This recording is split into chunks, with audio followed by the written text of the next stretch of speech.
The theme for my talk today is indicated once again by the title. Encore une fois, le titre « Recevoir le Saint-Esprit » est un thème très central du Nouveau Testament.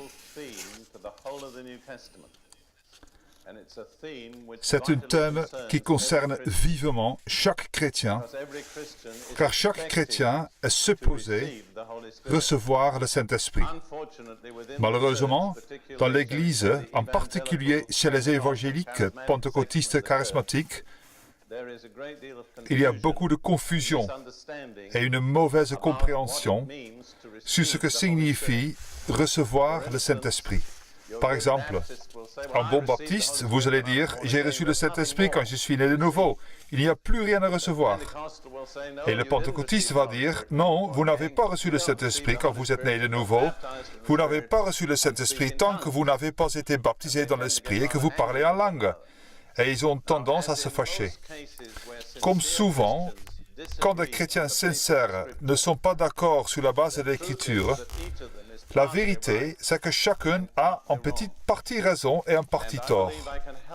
Et je crois que je peux vous aider aujourd'hui à lever cette confusion. Le fait est que le Nouveau Testament parle de deux façons différentes de recevoir le Saint-Esprit. Quand vous distinguez ces deux façons, il n'y a alors plus de confusion. Je vais utiliser deux situations historiques du Nouveau Testament pour définir ces deux voies, pour les décrire et faire la différence entre elles. Je vais me référer à deux dimanches d'une importance historique énorme pour l'Église chrétienne. Le premier est celui de la résurrection. Le second, qui arrive 7 semaines plus tard, est le dimanche de Pentecôte. Durant ces deux dimanches, les croyants ont eu une expérience en recevant le Saint-Esprit, mais c'était différent. Et quand nous pouvons voir la nature de chaque expérience, alors nous pouvons comprendre où nous en sommes personnellement par rapport à ces choses. Et j'ai reçu le Saint-Esprit? Y a-t-il quelque chose que je dois encore recevoir? Qu'est-ce que recevoir le Saint-Esprit implique? J'aimerais lire tout d'abord le récit du dimanche de la résurrection. La première apparition de Jésus à ses disciples dans un groupe. Comme cela nous est dit dans Jean 20, verset 19, Jean 20, 19, 22. Jean 20, 19, 22. Le soir de ce jour, qui était le premier de la semaine, vous savez bien sûr que le premier jour de la semaine correspond à notre dimanche. Le sabbat est le 7e jour de la semaine. Le dimanche est le commencement d'une nouvelle semaine. En hébreu, il s'appelle Yom Rishon, le premier jour. L'hébreu est en fait plus fidèle à la Bible dans ses appellations pour les jours de la semaine que nous ne le sommes. Malheureusement, nos jours de la semaine en anglais et dans le français, dans la plupart des langues européennes, sont nommés à partir de divinités païennes, comme mercredi, qui est le jour de Mercure, mardi, le jour de Mars, lundi, le jour de la Lune, vous comprenez? Il est regrettable que nous soyons aussi païens pour définir les jours de la semaine. En hébreu, c'est jour 1, jour 2, jour 3, jour 4, jour 5, jour 6, et le 7e jour est le Shabbat. Et dimanche, Yom Rishon. Si vous venez par exemple à Jérusalem, comme nous l'avons fait, le jour le plus chargé est le dimanche. Tout redémarre. On s'est reposé le jour du sabbat, et tout le monde redémarre le premier jour de la semaine. Et la plupart des églises en Israël ont leur culte le samedi, parce que le dimanche, on travaille, vous comprenez?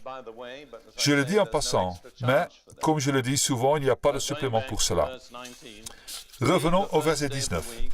Le soir de ce jour, qui était le premier de la semaine, les portes du lieu où se trouvaient les disciples étaient fermées à cause de la crainte qu'ils avaient des Juifs. Jésus vint, se présenta au milieu d'eux et leur dit « La paix soit avec vous ».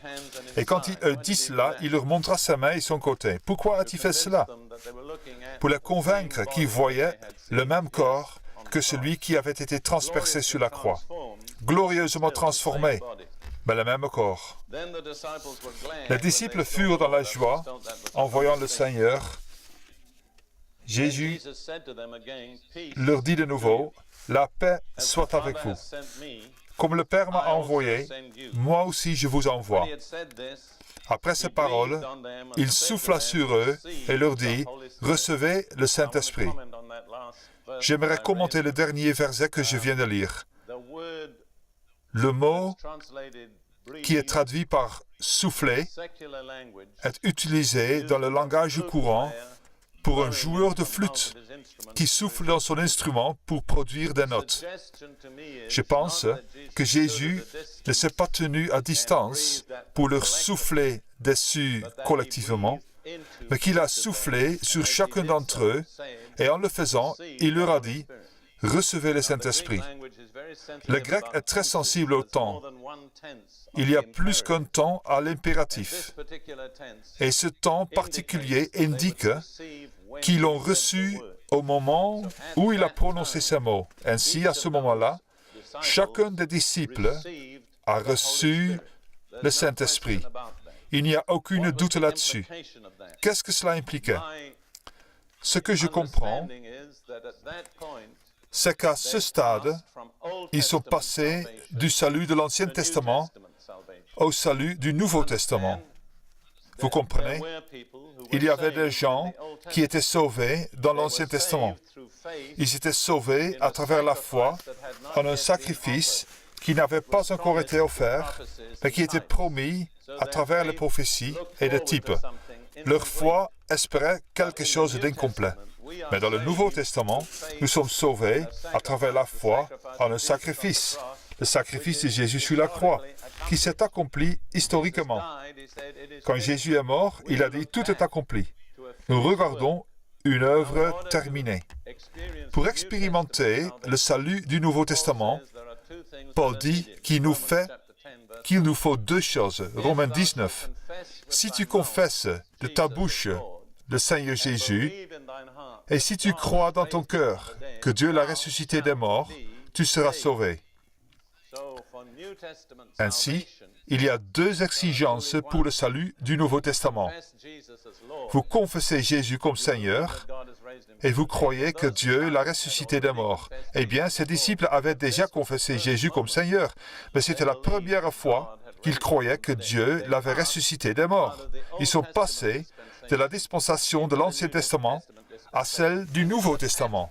Et c'est un modèle. Cela leur est arrivé en rencontrant Christ face à face et en recevant de lui l'Esprit insufflé. Le mot grec pour esprit est pneuma. C'est aussi le mot pour vent et respiration. Quand il souffle sur eux et dit « Recevez le Saint-Esprit », il leur dit de recevoir le souffle saint. C'est une transaction de personne à personne entre eux. Ils devenaient une partie de la nouvelle création. Revenez à la première création. Quand Dieu a formé un corps à partir d'argile dans le jardin pour en faire une âme vivante, qu'a-t-il fait? Il a soufflé en lui un souffle de vie et il est devenu une âme créée et vivante. La nouvelle création suit le même modèle, mais ce n'est pas l'Éternel dans le jardin, c'est le Seigneur ressuscité qui est passé à travers la mort, qui est revenu du tombeau et qui souffle sur des disciples une vie entièrement victorieuse.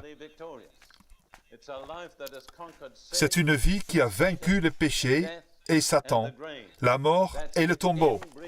C'est un souffle insufflé par le Sauveur ressuscité. Je crois personnellement que c'est un modèle pour tous ceux qui entrent dans le nouveau salut. Je ne crois pas que vous puissiez être sauvés sans rencontrer Jésus. Je ne veux pas dire que vous le rencontriez visiblement, comme les disciples. Mais je ne crois pas qu'il y ait une autre voie d'accès à la véritable Église de Jésus-Christ que Jésus. Il a dit, « Je suis la porte. Si quelqu'un entre par moi, il sera sauvé. » alors je crois que c'est un modèle pour la nouvelle naissance de toute personne. Nous devons rencontrer Jésus, non pas simplement croire une doctrine ou se joindre à une église, mais avoir une rencontre personnelle avec le Christ ressuscité et recevoir de lui le souffle insufflé de Dieu, qui est le Saint-Esprit, pour devenir une nouvelle création. Nous passons de la mort à la vie. Je me souviens quand j'ai rencontré Jésus face à face, pas de façon visible, mais face à face, dans une baraquement de l'armée britannique durant la Seconde Guerre mondiale. Je n'avais aucune connaissance doctrinale du salut. Je ne pouvais pas dire que j'étais né de nouveau. Je ne savais pas ce qu'il fallait faire pour être sauvé, mais croyez-moi, j'ai été sauvé. Plus tard, j'ai connu la doctrine. Mais j'avais rencontré Jésus. Je veux juste vous dire, chers amis, que vous ne pouvez pas rencontrer Jésus et rester le même. Vous pouvez rejoindre une église et demeurer inchangé.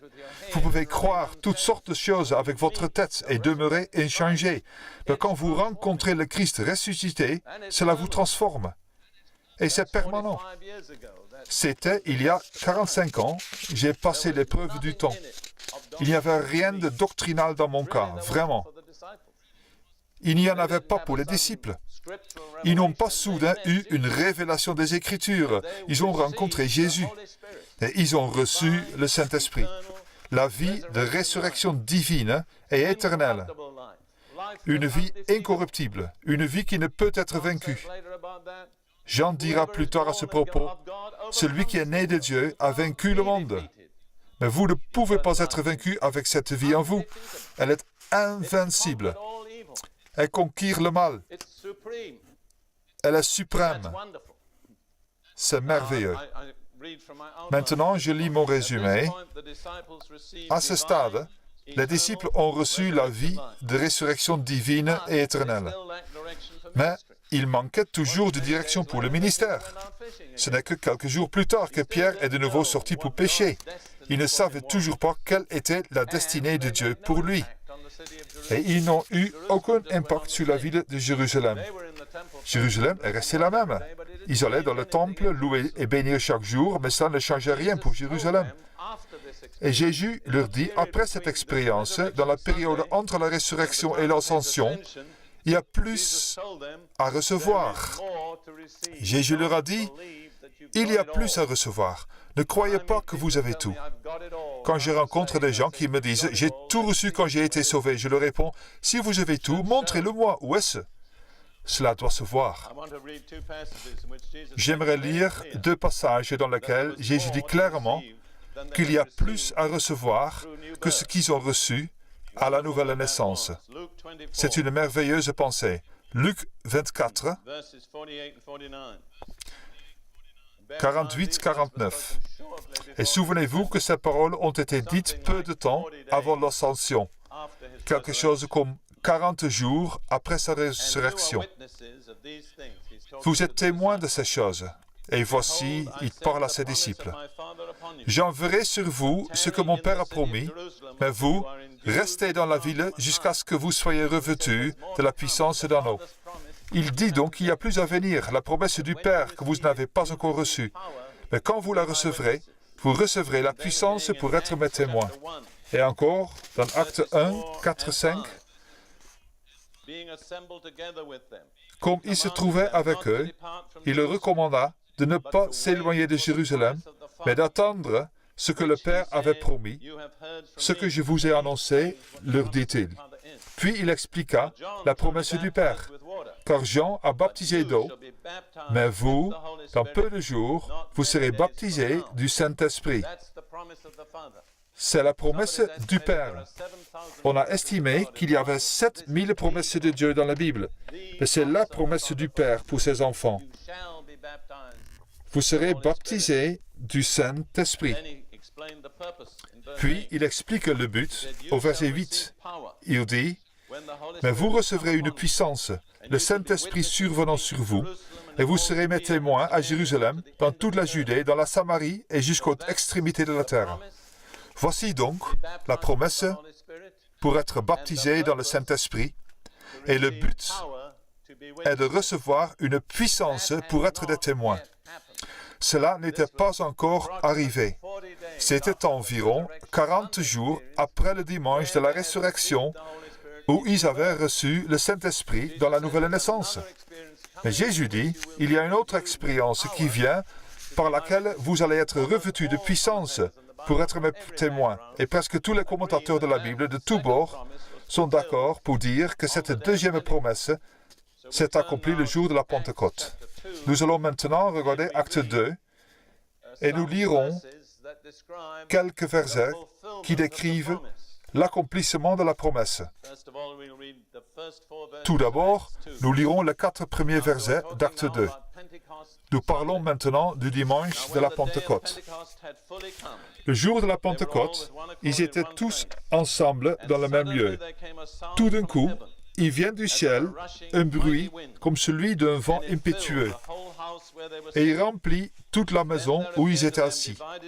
Des langues semblables à des langues de feu leur apparurent, séparées les unes des autres, et se posèrent sur chacun d'eux. Et ils furent tous remplis du Saint-Esprit et se mirent à parler en d'autres langues selon que l'Esprit leur donnait de s'exprimer. C'est là l'accomplissement de la promesse. J'aimerais vous faire remarquer 3 phases successives de cette expérience. Tout d'abord, le Saint-Esprit est descendu comme un vent puissant et a rempli toute la maison où il se tenait. Souvenez-vous que linguistiquement, le mot « baptiser » signifie se plonger ou s'immerger. C'est une fait linguistique incontournable. Ainsi, chaque baptême doit être une immersion. Le baptême d'eau est un baptême par immersion. Mais le baptême dans le Saint-Esprit est une immersion dans le Saint-Esprit. Vous voyez, pour le baptême d'eau, vous descendez dans l'eau et vous en ressortez. Mais le baptême dans le Saint-Esprit descend sur vous et vous immerge par un eau. Vous pouvez comparer cela avec le fait de descendre dans une piscine pour le baptême. Ou marcher sous les chutes du Niagara, les deux sont des immersions. Mais la seconde est une immersion dans l'eau. Je me souviens de la première fois où j'ai vu les chutes du Niagara. Je me suis dit qu'on ne pouvait pas rester en dessous une demi-seconde sans être immergé. Mais ce n'est une immersion dans laquelle vous plongez. C'est une immersion qui descend sur vous. Ainsi, chacun des disciples dans cette chambre haute, à ce stade, a été immergé dans le Saint-Esprit, descendant sur eux dans l'eau.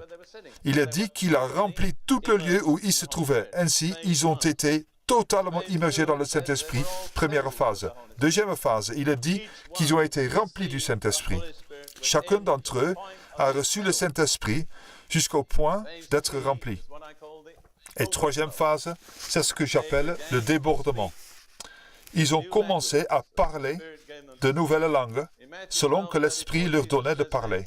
Dans Matthieu 12, 34, Jésus dit ceci, « C'est de l'abondance du cœur que la bouche parle. » Autrement dit, quand votre cœur est rempli jusqu'à déborder, le trop-plein va s'écouler par votre bouche en paroles. C'est biblique. Quand ils ont été remplis et qu'ils n'ont plus pu le contenir, le débordement a eu lieu. Ils ont commencé à parler comme leur donnait l'Esprit. Ce sont les 3 phases de cette expérience. L'immersion dans l'eau, le remplissage et le débordement. Théoriquement, on peut s'arrêter là. Ils auraient pu être immergés, mais pas remplis. Ou ils auraient pu être immergés et remplis, mais ne pas avoir de fusion, de débordement. Mais je me posa la question, pourquoi se contenter de cela quand on peut avoir mieux? Je prêche souvent à des catholiques et quand je le fais, je leur rappelle toujours que leurs 2 personnages favoris du Nouveau Testament, Marie et Pierre, l'ont tous reçu ainsi. Je leur dis, si c'est ainsi qu'ils l'ont reçu, pourquoi devriez-vous le recevoir autrement? Le dire ainsi m'a permis de voir les centaines de catholiques recevoir le Saint-Esprit dans les 5 minutes suivantes. Laissez-moi maintenant vous lire mon commentaire sur cette deuxième expérience. Les disciples ont maintenant reçu une puissance surnaturelle manifeste. Je souligne ces mots. C'était manifeste. Tout le monde a su que c'était arrivé. Ce n'était pas simplement une expérience intérieure. C'était surnaturel et puissant. Ils ont reçu l'assurance pour témoigner, ce qu'ils n'avaient pas auparavant. Ils étaient nés de nouveau, mais ils n'avaient pas d'assurance dans leur témoignage. Ils ont reçu une connaissance de l'Écriture. Dans les 10 minutes qui ont suivi, Pierre, sans concordance, sans note, s'est levé et a dit « C'est ce que le prophète Joël a prophétisé. » Il n'aurait pas pu dire cela une heure avant. Il n'aurait pas eu cette connaissance. Instantanément, les Écritures sont devenues vivantes pour eux de façon nouvelle. Et troisièmement, ils ont été envoyés pour la mission apostolique. Pierre n'a plus parlé dans les péchés après le Pentecôte. Et enfin, toute Jérusalem en a vu les effets.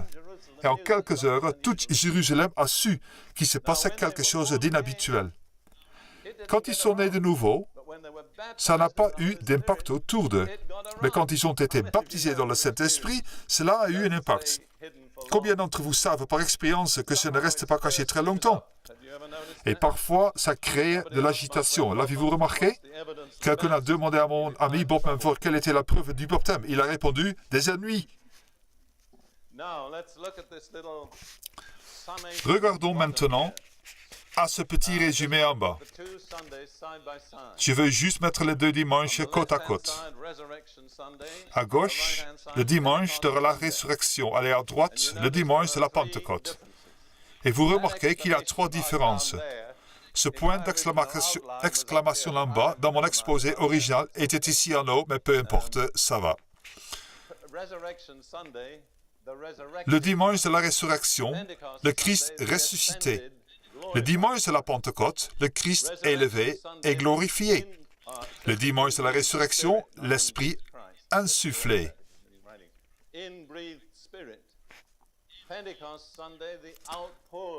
Le dimanche de Pentecôte, l'effusion de l'Esprit. Le dimanche de la résurrection, le résultat est la vie. Le dimanche de la Pentecôte, le résultat est la puissance. L'un ne contredit pas l'autre. Ce n'est pas une question de l'un ou de l'autre. Les deux font partie des desseins de Dieu pour son peuple. Mais le fait que vous ayez connu l'expérience du dimanche de la résurrection ne veut pas dire que vous n'ayez pas besoin de celle de la Pentecôte. C'est clair pour vous? Ainsi, les baptistes qui disent « Je l'ai eu quand j'ai été sauvé » ont raison, mais ils n'ont pas tout eu. En fait, je ne pense pas que la plupart des gens aient tout reçu. Pour vous dire la vérité, je crois qu'il y a encore beaucoup plus à obtenir pour la plupart d'entre nous. J'espère que cela est clair. Pour moi, quand j'ai vu cela et que j'ai mis les deux dimanches côte à côte, je n'ai plus eu de problème pour savoir qui a reçu le Saint-Esprit et qui n'a pas reçu le Saint-Esprit. Tout enfant né de nouveau, de Dieu, à travers la nouvelle naissance, a reçu le Saint-Esprit en tant que vie. Mais tout enfant né de nouveau de Dieu, selon le Nouveau Testament, doit être baptisé dans le Saint-Esprit et recevoir la puissance surnaturelle pour témoigner. Ils ne sont pas en conflit. Ils se complètent parfaitement. Nous avons maintenant le point d'exclamation au bon endroit. Now we've got the exclamation mark, you see, in the right place. All right. Receive the Holy Spirit. I want to point out to you that Recevez le Saint-Esprit. Je veux vous faire remarquer que ce n'est pas une recommandation, c'est un commandement. Jésus ne fait en général pas de recommandations, il donne des ordres. C'est quelque chose de crucial. À partir d'Acte 2 et ensuite dans le Nouveau Testament, l'expression « recevoir le Saint-Esprit » se réfère toujours à l'expérience du dimanche de Pentecôte. OK? C'est simplement une question d'usage dans le Nouveau Testament. Cela ne met pas de côté l'autre. Mais à partir d'Acte 2, et ensuite, quand on parle de recevoir le Saint-Esprit, on se réfère à l'expérience du dimanche de la Pentecôte. Regardons rapidement 3 exemples. Acte 8. Les événements en Samarie après que Philippe y aille et leur prêche Christ. Il est dit au verset 12 d'Acte 8, « Mais quand ils eurent cru à Philippe, hommes et femmes se firent baptiser. Jésus dit, « Allez par tout le monde, prêchez la bonne nouvelle à toute créature, celui qui croira et qui sera baptisé sera sauvé. » Nous devons donc reconnaître que ces Samaritains étaient sauvés. Ils croyaient. Ils avaient été baptisés, mais leur expérience n'était pas complète. Ils n'ont rien eu de plus de la part de Philippe. Nous lisons maintenant au verset 14, « Les apôtres qui étaient à Jérusalem, ayant appris que la Samarie avait reçu la parole de Dieu, y envoyèrent Pierre et Jean. Ceux-ci, arrivés chez les Samaritains, prièrent pour eux afin qu'ils reçussent le Saint-Esprit. Ils étaient sauvés, mais les apôtres ont prié pour eux pour qu'ils reçoivent le Saint-Esprit, non pas l'expérience du dimanche de la résurrection, mais celle du dimanche de la Pentecôte. Car il n'était encore descendu le Saint-Esprit sur aucun d'eux. Remarquez que partout où il est question du baptême dans le Saint-Esprit, il est toujours mentionné que le Saint-Esprit descend en eux. Il n'était descendu sur aucun d'entre eux. Ils avaient juste été baptisés dans le nom du Seigneur Jésus. Ils étaient sauvés, baptisés, mais le Saint-Esprit n'était pas descendu sur eux. Ils leur ont ensuite imposé la main et ils ont reçu le Saint-Esprit. OK? Par 3 fois, il est dit que ces croyants sauvés, baptisés, ont encore besoin de recevoir le Saint-Esprit. Non pas l'expérience du dimanche de la résurrection, mais celle du dimanche de la Pentecôte. Puis, dans Actes 10, 47, les événements dans la maison de Corneille. Vous vous souvenez que Pierre y est allé et leur a apporté le témoignage de Jésus et le Saint-Esprit est descendu. Cela a interrompu le sermon de Pierre et tous ces païens ont commencé à parler en langue. Voici le commentaire de Pierre. Alors Pierre dit, « Peut-on refuser l'eau du baptême à ceux qui ont reçu le Saint-Esprit aussi bien que nous ?» Il se référait au fait qu'ils les avaient entendus parler en langue. Ainsi, ils avaient reçu le Saint-Esprit comme lors du dimanche de la Pentecôte. Puis, dans Actes 19, 2, quand Paul vient la première fois à Éphèse, il rencontre quelques disciples. Mais il sent qu'il leur manque quelque chose dans leur expérience. Alors il leur pose cette question. « Avez-vous reçu le Saint-Esprit quand vous avez cru ?» Ils lui répondirent, « Nous n'avons pas même entendu dire qu'il y ait un Saint-Esprit. » Maintenant, si quand on croit, on recevait automatiquement le Saint-Esprit au sens plein, ce serait une question vaine, n'est-ce pas? Il ne parlait donc pas de naître de nouveau, mais de recevoir l'expérience du dimanche de la Pentecôte. J'aimerais être concret. J'aimerais vous dire comment recevoir. Sans aucun doute, beaucoup d'entre vous l'ont reçu. Je crois qu'il est peu probable que dans un rassemblement de cette ampleur, vous l'ayez tous reçu. Non seulement je le dis pour ceux qui n'ont pas reçu, bien que je vous ai en premier lieu en esprit, mais je parle aussi pour vous donner un modèle, pour instruire les gens pour recevoir le Saint-Esprit. Je vais vous dire comment ça marche. L'expérience l'a prouvé. Je ne vous propose pas de théorie. Ruth et moi étions avec une équipe en Zambie, il y a environ 2 ans, et il y avait un rassemblement d'environ 7000 Africains dans une partie éloignée de la Zambie. Je leur ai enseigné très attentivement et systématiquement l'œuvre de la croix, la délivrance des malédictions, la délivrance des démons, ce qui est essentiel en Afrique. Puis, la 4e matin, je leur ai amené l'enseignement sur le Saint-Esprit. Je leur ai enseigné pratiquement ce que je viens de vous dire. Je leur ai dit alors, je vais maintenant vous enseigner comment le recevoir. Et quand je les ai amenés à ce sujet, j'ai dit, à partir de maintenant, je ne veux plus que vous disiez un seul mot dans votre propre langue, mais seulement dans un autre langage. Il y a eu une pause d'environ 1 minute, et puis un homme a commencé à parler dans une nouvelle langue. Et dans les 30 secondes qui ont suivi, je pense qu'au moins 4000 personnes ont reçu le baptême dans le Saint-Esprit en même temps. J'ai multiplié cela, pas à la même échelle, dans de nombreux endroits. J'étais dans une église catholique en Autriche, il y a de cela quelque temps. Le prêtre catholique m'avait invité pour parler aux gens du baptême et du parler en langue. Quand vous avez le prêtre à votre côté dans l'église catholique, vous ne pouvez pas perdre. Je veux dire que vous êtes comme le prophète Élie. Alors, je leur ai dit ce que je viens de vous dire. Il y avait environ 900 personnes dans l'église. Quand j'ai dit « Qui veut recevoir ?», au moins 500 personnes sont venues devant. Je leur ai donné des instructions simples et elles se sont mises à parler en langue. Et ensuite chanter en langue. Je vous le dis, ce beau bâtiment de pierre et de marbre a entendu des sons qui n'avaient jamais été entendus auparavant dans cet endroit. quelle merveilleuse vision. 500 personnes nouvellement baptisées dans le Saint-Esprit, adorant le Seigneur, chantant en langue. Vous voyez, une fois que vous libérez les catholiques, vous ne pouvez plus les arrêter. Vous ne savez pas où ils vont s'arrêter. C'est bon? Cette doctrine est saine, tout cela, tant cela vient de l'autorité de l'Église catholique, c'est bon. Il y a beaucoup à dire là-dessus, mais cela pourrait également poser des problèmes. J'aimerais vous dire encore une chose très importante. Le signe distinctif du baptême dans le Saint-Esprit, c'est le parler en langue. Certaines personnes l'appellent la preuve. En fait, je préfère l'appeler l'apogée du baptême. Ce n'est pas l'immersion, ce n'est pas le fait d'être rempli. Qu'est-ce que c'est?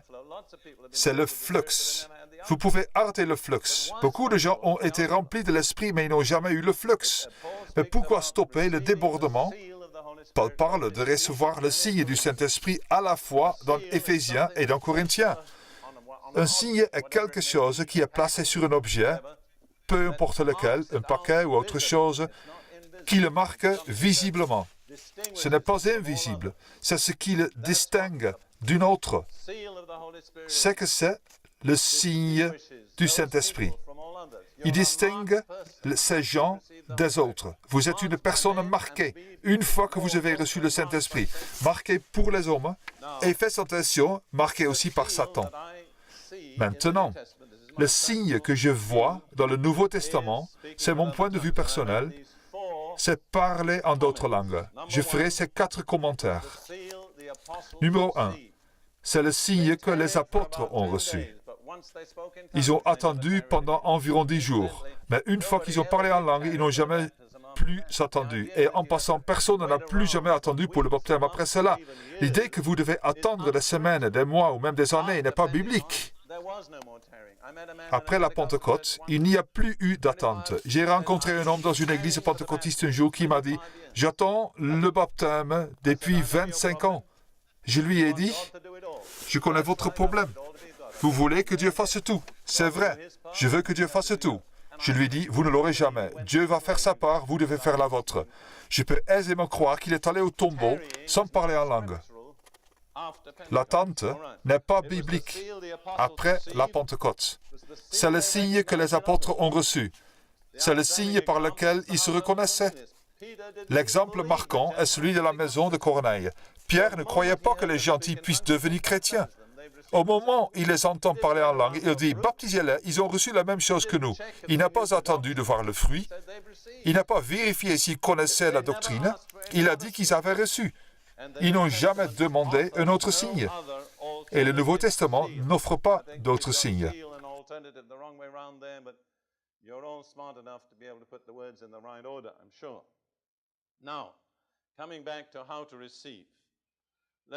Revenons à comment recevoir. Regardons tout d'abord dans Luc, chapitre 11, versets 11 jusqu'à 13. Ce sont des paroles d'encouragement. Jésus parle. Il dit, « Quel est parmi vous le père qui donnera une pierre à son fils s'il lui demande du pain? Ou s'il demande un poisson, lui donnera-t-il un serpent au lieu d'un poisson? Ou s'il demande un œuf, lui donnera-t-il un scorpion? » En essence, il dit qu'une père qui a un enfant qui lui demande quelque chose de bon ne lui donnera jamais quelque chose de mauvais. Il s'applique ensuite cela à notre Père Céleste. Il dit, « Si donc, méchants comme vous êtes, vous savez donner de bonnes choses à vos enfants, à combien plus forte raison le Père Céleste donnera-t-il le Saint-Esprit à ceux qui le lui demandent? » Vous voyez? J'ai entendu des chrétiens dire qu'il n'était pas biblique de demander le Saint-Esprit. Mais Jésus dit que si vous êtes un enfant de Dieu, né de nouveau, alors vous avez le droit de demander le Saint-Esprit. Et il nous donne la responsabilité de le faire. Souvenez-vous que si vous êtes un enfant de Dieu, né de nouveau, et que vous venez à Dieu, votre Père, à travers Jésus le Fils, le seul chemin, si vous demandez quelque chose de bon et de biblique, vous ne recevrez jamais quelque chose de mauvais. C'est votre garantie.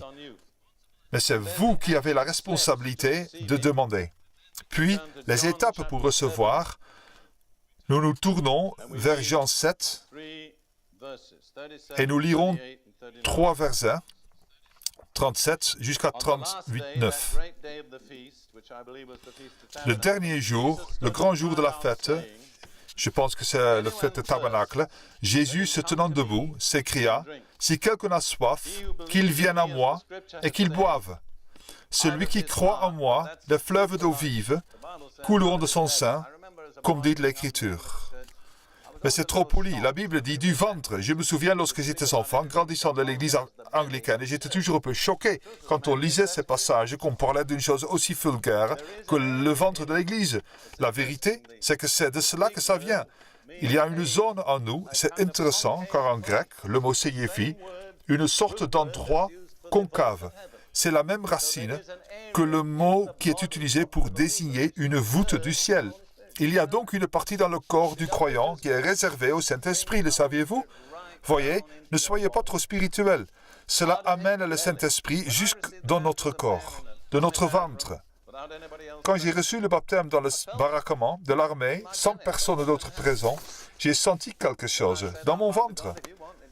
Je me demandais ce qui allait se passer ensuite. Puis j'ai dit à Dieu à haute voix, « Si tu veux que je parle d'autres langues, je suis prêt. » Je n'étais pas ambitieux. Au moment où j'ai dit cela, le feu est allé de mon ventre à ma poitrine jusqu'à ma gorge. Je me rappelle qu'ensuite, j'ai senti comme un bout de caoutchouc dur qui rebondissait dans ma bouche. J'ai réalisé que c'était ma langue. J'ai ouvert la bouche et des sons étranges en sont sortis. Mais cela a toujours été très réel pour moi, que cela a commencé dans mon ventre. C'est ce que Jésus a dit. Des fleuves d'eau vive jailliront de son sein. N'est-ce pas une merveilleuse transformation? Nous avons un homme assoiffé qui n'a pas assez pour lui-même. Il reçoit le Saint-Esprit et il devient un canal pour des fleuves. Non pas un fleuve, mais des fleuves d'eau vive. Quelle transformation! Le commentaire est fait par l'auteur de l'Évangile. Il dit cela de l'Esprit, E majuscule, que devaient recevoir ceux qui croiraient en lui, Jésus. Bien, les croyants doivent recevoir le Saint-Esprit, parce que le Saint-Esprit n'était pas encore donné, parce que Jésus n'était pas encore glorifié. Le Saint-Esprit, en ce sens, ne pouvait pas être donné tant que Jésus n'avait pas été glorifié. Quand Jésus a-t-il été glorifié?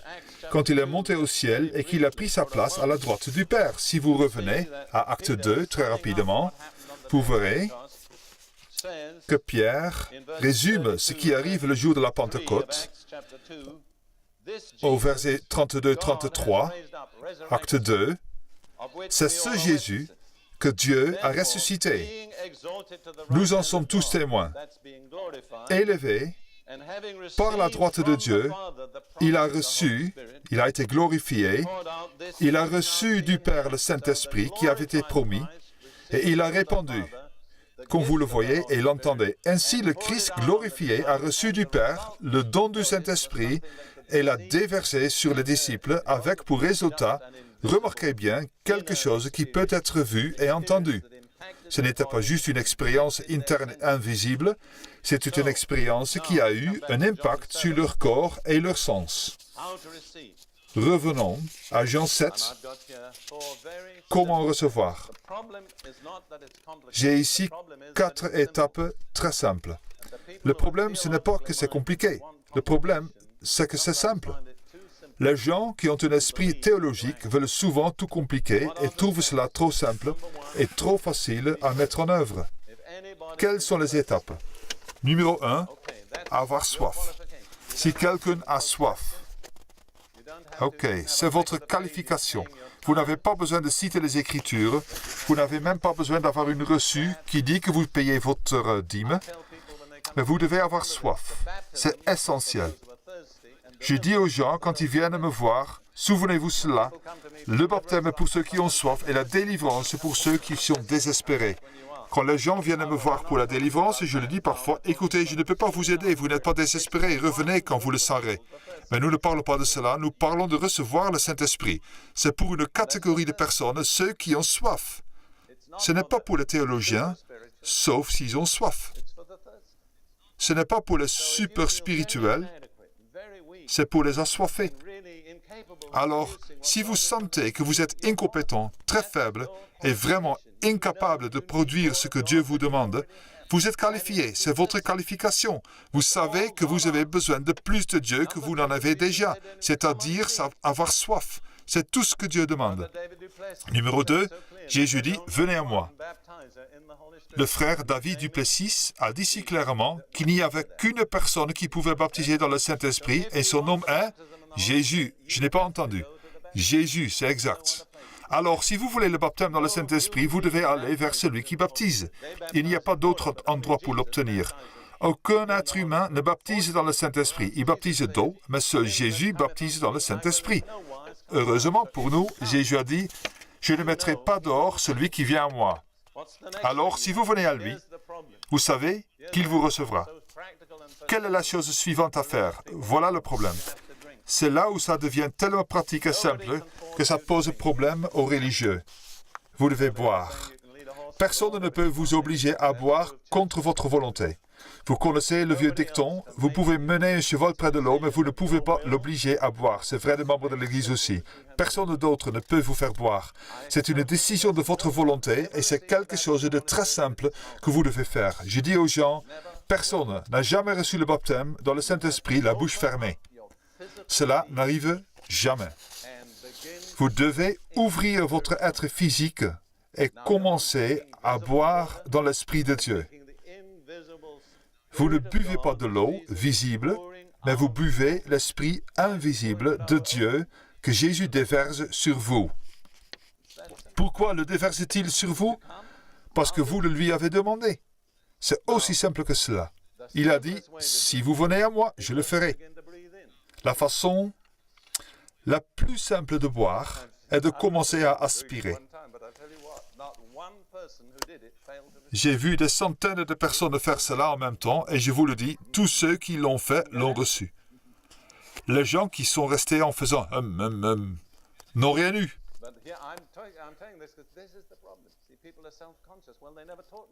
Je dis cela parce que c'est le problème. Voyez, les gens sont gênés. On ne nous a jamais enseigné à faire cela dans l'Église. Peut-être pas. Encore une étape. Vous avez bu. Vous devez maintenant libérer le trop-plein. Des fleuves d'eau vive couleront de son sein. Il dit cela de l'Esprit. Alors, la phase finale, c'est l'effusion. Comment arrive-t-elle? Par la bouche, en parole. C'est de l'abondance du cœur que la bouche parle. Parce que c'est entré de façon surnaturelle, cela sortira aussi de façon surnaturelle. Vous ne parlerez pas un langage connu, vous parlerez une langue que le Saint-Esprit vous donne, une langue jamais entendue, une langue que vous ne comprenez pas, une langue que vous n'avez jamais apprise et que vous ne comprendrez probablement jamais. Comment savez-vous que c'est bien? La réponse est parce que vous avez demandé ce qui est bon. Dieu vous donne une garantie écrite. Luc 11, versets 11 jusqu'à 13. Si vous demandez une bonne chose, vous n'en aurez jamais une mauvaise. J'aimerais que vous disiez tout cela. Si je demande une bonne chose, je n'en aurai jamais une mauvaise. Tournez-vous vers votre voisin et dites de lui, si vous demandez une bonne chose, vous n'en aurez jamais une mauvaise. Ok? Maintenant, nous sommes convaincus. Permettez-moi d'en venir aux deux objections de Satan.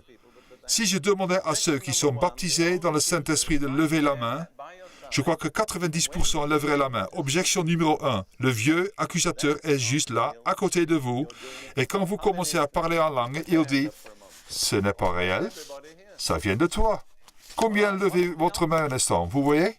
C'est presque tout le monde ici. Bien. Quelle est la réponse? Vous devez avoir la réponse.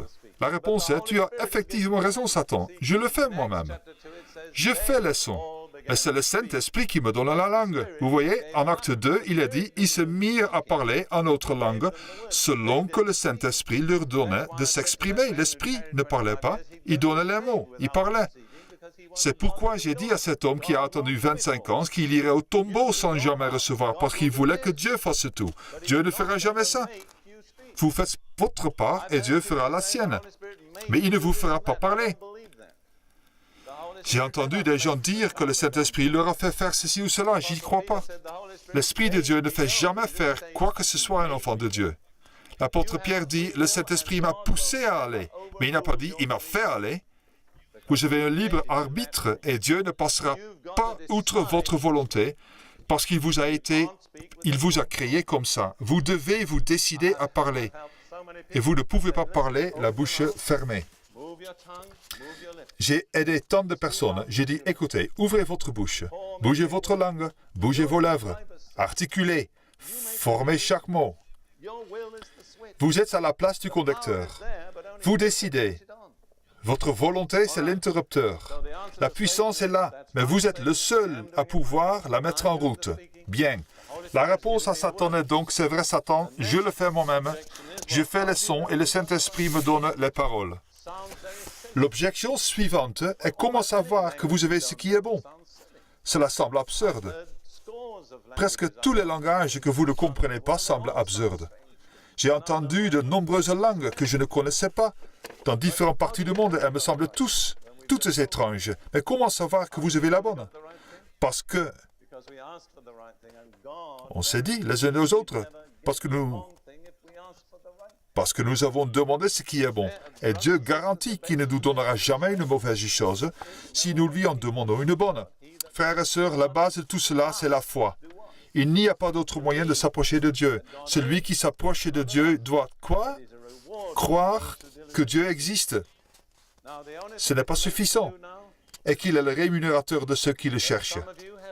La seule chose qui reste à faire maintenant, c'est de recevoir. Certains d'entre vous n'ont pas été baptisés dans le Saint-Esprit dans le sens où vous n'en avez pas le signe. Vous l'avez peut-être reçu, mais vous n'avez pas eu le débordement. Et certains d'entre vous ont eu le débordement, mais vous vous demandez si c'était bien cela ou vous n'avez jamais eu la foi ou le courage de continuer. Vous n'avez jamais eu une vraie libération. Si vous souhaitez une véritable libération ce matin, avant la fin de cette réunion, je veux vous aider. Je vais vous demander de vous lever, ne soyez pas gênés, et quand vous serez debout, je vais vous conduire dans la prière par laquelle vous pourrez aller à Jésus et recevoir. Nous n'avons pas beaucoup de temps, alors si vous voulez recevoir, levez-vous maintenant. Qui que vous soyez, ne soyez pas gênés, n'ayez pas honte. Il n'y a pas à avoir honte. C'est du bon sens de venir à Dieu pour le meilleur. Certains d'entre vous ne sont pas sûrs d'avoir reçu. Vous avez dit quelques mots, vos lèvres ont bougé, vous ne savez pas vraiment. J'aimerais que vous vous leviez parce que vous pouvez avoir un fleuve d'eau vive. J'ai dit aux gens, souvenez-vous que ce n'est pas une flaque d'eau. C'est un fleuve, il coule, il coule. Vous ne devez pas dire, en 1974, j'ai parlé en langue une fois. Ce n'est pas cela. Ce n'est pas une fleuve, c'est une flaque d'eau. Si d'autres veulent se lever, vous pouvez. Combien de temps avons-nous? Quelqu'un peut me le dire?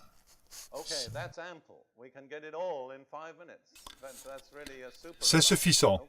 Au cas, ça ne prendra pas longtemps. Je vais maintenant prier à voix haute et je veux que vous priez après moi, phrase par phrase. Souvenez-vous que vous ne me priez pas. Vous priez celui qui baptise, le Seigneur Jésus-Christ. Je vais vous conduire à dire ce qui vous qualifie pour être une personne assoiffée qui vient à lui. Quand vous aurez dit les dernières paroles, nous dirons Amen et vous saurez que vous devez arrêter de prier. Après cela, ne priez plus. OK? Et que faites-vous? Vous commencez à boire, d'accord? Vous ne devez pas allaiter. Prenez tranquillement l'Esprit de Dieu. Enfermez-vous avec le Seigneur. Oubliez qu'il y a d'autres personnes ici. Il y aura un moment de foi quand vous commencerez à libérer la nouvelle langue. Certains d'entre vous sont déjà prêts à le faire. Vous devez passer le mur du son. Vous n'avez pas besoin de crier, d'hurler, mais vous devez parler à haute voix. Asseyez-vous pour entendre afin que quand vous quitterez ce lieu, vous sachiez que vous vous êtes entendu parler en langue, OK? Souvenez-vous, quand nous disons Amen, plus d'anglais, plus de philippins, plus de, peu importe, d'espagnol, de chinois, de japonais, OK? Et une autre langue inconnue. Voici les paroles. Seigneur Jésus-Christ, je crois que tu es le Fils de Dieu et que tu, sur la croix, es mort pour mes péchés et que tu es ressuscité d'entre les morts. Je te fais confiance pour le pardon et la purification. Je crois que tu m'as reçu comme un enfant de Dieu et à cause de cela, je me considère comme un enfant de Dieu. S'il y a quelques ressentiments dans mon cœur, un manque de pardon contre quelqu'un, je l'abandonne. Je pardonne toute personne, comme Dieu m'a pardonné. Si j'ai été impliqué dans l'occultisme, je le confesse comme un péché. Je te demande de me pardonner et je me libère de tout contact avec Satan et la puissance occulte, dans le nom de Jésus. Et maintenant, Seigneur Jésus, je viens à toi comme celui qui baptise dans le Saint-Esprit. Je te présente mon corps pour être le temple de ton esprit. Je t'abandonne ma langue pour être un instrument de justice, pour t'adorer dans un nouveau langage. Par la foi, je reçois cela maintenant et je t'en remercie dans le nom de Jésus. Amen. Maintenant, commencez à boire, aspirez, prenez, puis commencez à parler à haute voix. Quand vous parlez, ouvrez simplement votre bouche, bougez votre langue et vos lèvres et donnez-lui votre voix. Beaucoup sont prêts à le faire maintenant, c'est bien.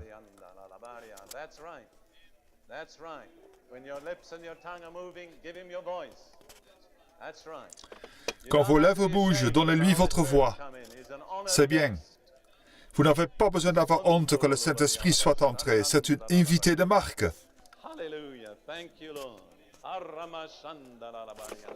Alléluia. Merci Seigneur.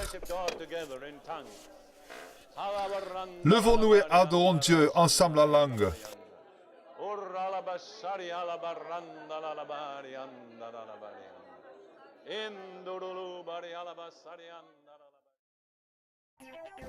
Bonjour, j'espère vraiment que ce message de Derek Prince a été une bénédiction pour vous. Quand vous allez sur notre site web et vous voyez l'adresse de notre site web ci-dessous, vous allez trouver encore plus d'une centaine d'articles de Derek Prince que vous pouvez télécharger gratuitement et aussi d'autres messages audio et vidéo de Derek Prince. Vous pouvez aussi vous inscrire gratuitement sur la méditation que vous pouvez recevoir gratuitement tous les jours également sur notre site web. Que Dieu vous bénisse et j'espère à bientôt.